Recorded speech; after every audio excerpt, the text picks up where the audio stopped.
जय श्री राम। हेलो दोस्तों, मैं हूं आपका मित्र काव्यांश।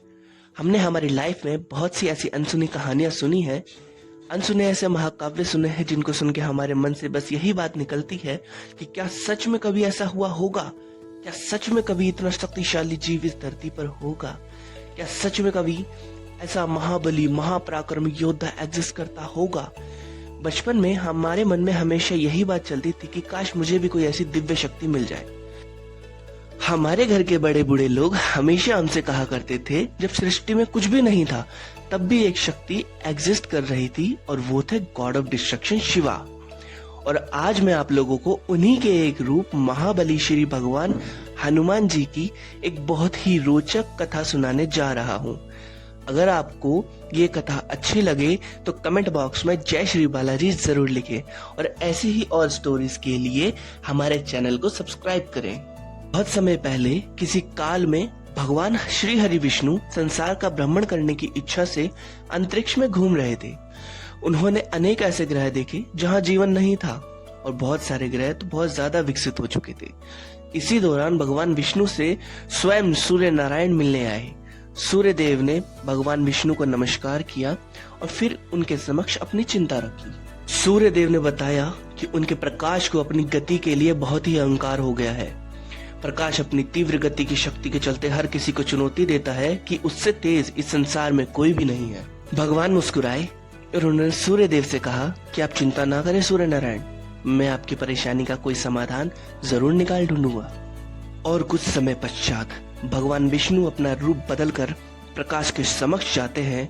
वह एक बूढ़े व्यक्ति का रूप लेकर प्रकाश से कहते हैं कि हे प्रकाश देव, क्या आप मुझे बता सकते हैं कि पूरी सृष्टि में सबसे ज्यादा तेजी यानी कि स्पीड किसकी है? प्रकाश ठहाका लगाकर हंसने लगता है और हंसते हंसते कहता है कि बाग में खड़ा होकर अंगूर का पता नहीं पूछते मूर्ख, संसार में सबसे ज्यादा तीव्र गति मेरी है। भगवान मुस्कुराए और उन्होंने कहा, क्यों मजाक करते हो? अगर ऐसी ही बात है तो अपनी शक्ति का प्रदर्शन करो और उसे साबित करो। प्रकाश देव कहते हैं, तो ऐसी बात है तो देखो मेरी शक्ति। प्रकाश लाइट की स्पीड से अंतरिक्ष में मूव होने लगते हैं। उनको इतनी स्पीड में मूव होते देख भगवान कहते हैं, बस इसी तीव्रता को तुम विश्व की सबसे तीव्र गति का नाम दे रहे हो? प्रकाश ये बात सुनकर चौंक जाते हैं और उनके पास आकर धीरे से कहते हैं कि क्या तुमने मुझसे भी तेज कोई शक्ति देखी है? क्या है वो चीज? क्या वो कोई भगवान है, कोई अस्त्र है, कोई शस्त्र है या कोई देव है? भगवान कहते हैं, धरती पर हिमालय की पहाड़ियों में श्री राम का नाम जाप करते हुए एक ध्वनि उत्पन्न होगी। बर्फ से ढकी पहाड़ियों में भी पूरे उत्साह से श्री राम का नाम सब सारी पहाड़ियों में गूंजता हुआ महसूस होगा। ऐसे ही अनेकों पराक्रमों से परिपूर्ण महाबली श्री हनुमान आपको मिलेंगे। आप उनसे कहना, श्री राम ने कहा है कि मारुति नंदन सृष्टि में सबसे तेज है। आपको आपका जवाब मिल जाएगा प्रकाश देव। प्रकाश देवी ऐसी शक्ति से मिलने को विचलित थे। वे श्री हनुमान जी से मिलने हिमालय के पहाड़ों की ओर चल पड़ते हैं।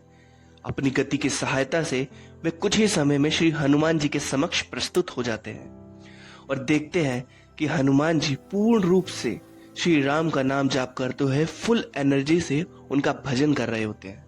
प्रकाश देव अपनी चुप्पी तोड़ते हुए कहते हैं, हे वानर, मैं प्रकाश देव हूं। तुम अपना परिचय दो और बताओ कि शोर क्यों मचा रखा है। हनुमान जी पहली बार तो उनको इग्नोर कर देते हैं, पर दूसरी बार जब प्रकाश देव क्रोधित होकर पूछते हैं तो बालाजी कहते हैं, मेरा नाम हनुमान है और मैं श्री राम का परम भक्त हूँ। तो प्रकाश देव कहते हैं, अच्छा, मैंने तो सुना है तुम महाबली महाशक्तिशाली महापराक्रमी योद्धा हो। तो ये बात सुन के बालाजी हंसने लगते हैं और कहते हैं, नहीं नहीं, मैं तो श्री प्रभु श्री राम का एक तुच्छ भक्त हूँ, इसके अतिरिक्त मेरी कोई पहचान नहीं है। तो प्रकाश देव कहते हैं कि मुझे तो किसी ने कहा था कि तुम संसार में सबसे तीव्र गति से मूव करते हो, तो चलो साबित करो, मेरे साथ रेस लगाओ। बालाजी कहते हैं, आप क्यों किसी की बातों में आते हैं देव? आपको लगता है कि आप सबसे तीव्र है तो मैं भी इस बात को स्वीकार कर लेता हूँ। इसमें अब कंपटीशन की बात कहाँ से आ गई? प्रकाश देव कहते हैं कि नहीं, मैं तुम्हें हराकर ही अपनी विजय स्वीकारूंगा। उसके पश्चात उस बूढ़े व्यक्ति को जवाब दूंगा कि मैं ही सबसे तीव्र गति से चलता हूं। बहुत कहने पर बालाजी मान जाते हैं। रेस के नियम ये थे कि जो भी चांद की सतह को छूकर इसी जगह वापस आएगा वही विजेता होगा। दोनों में रेस लगती है और ऐसा लगता है जैसे समय रुक गया हो। धरती पर बिजली चमकने लगती है और सारे देव ये देखने को उत्सुक थे कि ये रेस कौन जीतेगा। पवन की गति से भी तेज प्रकाश देव और बालाजी का पहला राउंड शुरू होता है और एक पल के 10,000वें हिस्से मात्र समय से बालाजी पहला राउंड हार जाते हैं। प्रकाश देव अपने अहंकार में आकर बालाजी महाराज की बेइज्जती करने लगते हैं। प्रकाश देव कहते हैं कि तुम्हारे प्रभु श्री राम ने तो कहा था कि तुम संसार में सबसे ज्यादा तीव्र हो, पर मुझे तो यहाँ भी निराशा हाथ लगी। तुम और तुम्हारे राम दोनों ही झूठे हो। ये सुन के बालाजी महाराज को बहुत गुस्सा आया, पर उन्होंने अपने क्रोध को शांत किया और सोचने लगे ऐसे अहंकारी और घमंडी व्यक्ति का घमंड टूटना तो अति आवश्यक है। बालाजी ने प्रकाश देव से कहा कि हे देव, मेरी गदा बहुत भारी है, मैं इसे किसी स्थान पर रख दूं, उसके बाद हम दोबारा रेस करेंगे और इस बार मैं आपको अवश्य हरा दूंगा। प्रकाश देव ने हाँ में सर हिलाया और बालाजी उनके सामने से उड़कर आकाश में जाते हैं और अपनी गदा किसी वीरान और ऐसे प्लैनेट पर रख आते हैं जहां जीवन नहीं था। प्रकाश देव कहते हैं, अगर तुम्हारी नौटंकी खत्म हो गई हो तो क्या हम अपनी रेस दोबारा कर सकते हैं वानर। बालाजी और प्रकाश देव एक बार फिर रेस के लिए सज्ज हो जाते हैं। इस बार बात अलग थी। बालाजी के आसपास की हवा का तापमान बदलने लगता है, आकाश में तेज बिजली चमकने लगती है, धरती कांपने लगती है, उनकी शक्ति का असर सूक्ष्म कणों पर भी दिखाई देने लगता है। वह उनकी ऊर्जा से पटने लगते हैं और देखने पर बिजली के स्पार्क की भांति नजर आते हैं।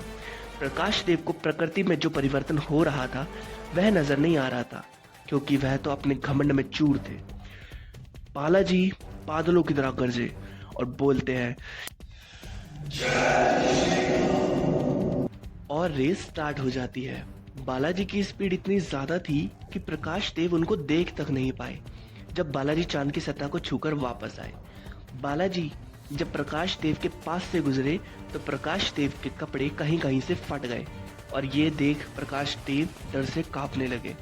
बालाजी की स्पीड को देखकर प्रकाश की आंखें खुली की खुली रह गई, क्योंकि बालाजी ने एक पल के 10 लाखवें हिस्से से प्रकाश देव को हराया था।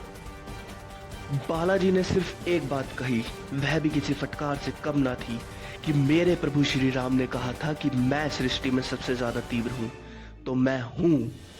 प्रकाश देव ने अपने शब्दों की माफी मांगी और कहते हैं, मुझे क्षमा करे हे महाबली हनुमान, मैं अपनी पराजय स्वीकार करता हूं, पर मेरा एक सवाल है। बालाजी महाभोले, उन्होंने प्रकाश देव को कहा कि मैंने तुम्हें माफ कर दिया और अपनी गलती मान ली, सिर्फ इसीलिए तुम्हें माफ किया। पूछो तुम्हारा क्या सवाल है। प्रकाश देव कहते हैं कि जब आपने अपनी गदा धारण की हुई थी तब आप मुझसे हार गए थे और बिना गदा उठाए आपकी गति इतनी ज्यादा कैसे बढ़ गई, ऐसा कितना वजन था आपकी गदा में। बालाजी मुस्कुराते हैं और कहते हैं, आओ मेरे साथ। वह प्रकाश देव को उस प्लैनेट पर लेकर जाते हैं जहां उन्होंने अपनी गदा को रखा था। वहां जाकर देखा तो प्रकाश देव की सिट्टी पिट्टी गुल हो गई। बालाजी की गदा उस प्लैनेट के गर्भ तक पहुंच गई थी। वह इतनी ज्यादा भारी थी कि किसी भी प्लैनेट का सरफेस उसका भार ज्यादा देर तक नहीं सहन कर पाता था। प्रकाश देव कहते हैं कि हे महाबली हनुमान, मुझे मेरे सवाल का जवाब मिल गया है और एक सीख भी मिल गई है कि कभी भी किसी को भी किसी भी चीज का घमंड नहीं करना चाहिए, और मैं अपनी उद्दंडता के लिए उन बूढ़े व्यक्ति से भी क्षमा मांगूंगा। तो ये थी बालाजी महाराज की एक अनसुनी अनोखी कथा। ऐसे पता नहीं कितने ही कारनामे हैं बालाजी महाराज के, पर उनके बारे में हम किसी और दिन चर्चा करेंगे। For more, subscribe my channel, show your love and I'll show mine with next video. Bye bye.